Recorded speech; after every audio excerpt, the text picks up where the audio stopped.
Hi there, don't forget to subscribe and like. Hi there, Lana here.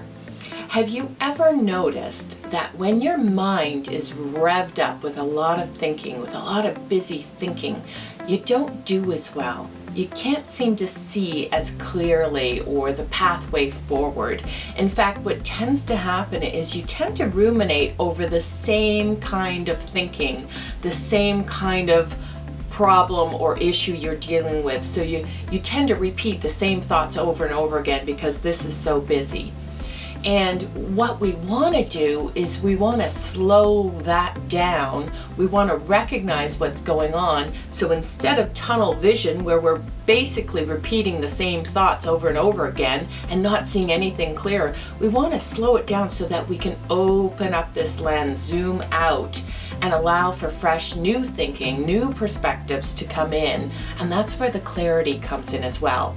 And I want to share with you an analogy that may help you to remember this, to remember the fact that when we're revved up, we just don't do as well. And the analogy comes about from something most kids experienced when they had an upset stomach. So when I had an upset stomach, my mom used to give me good old ginger ale. Now the interesting thing about ginger ale is as she poured it, like everybody else, she would notice that there was a lot of drama, there were a lot of bubbles, there was a lot of fizzing going on. And so she knew that in order for the ginger ale to be effective, she had to wait for the bubbles to die down, to flatten, to calm down, for everything to settle in order for the ginger ale to actually be effective in soothing my stomach. Now that analogy is very, very similar to what happens with our minds. When we're all revved up, like I said, we tend to have tunnel vision. We don't see as clearly and we don't do as well as a result.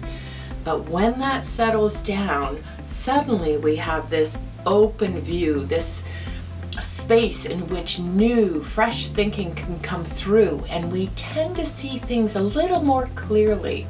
And you've probably noticed this as well, for example, if you've ever slept on a problem. Like, for example, you're having an issue one night and then you just go to bed and in the morning it looks completely different. Well, it's not necessarily the sleep that's done it, it's how active was your mind, how busy was your thinking. When that calms down, you see things differently. Just like with the ginger ale. It's only effective when it flattens, when it calms down with all the bubbles. Then you can see your way through. Then it can soothe the stomach. So I hope this helped. I hope the ginger ale analogy helps you remember busyness of the mind don't do as well. Talk to you later. Hi there, don't forget to subscribe and like.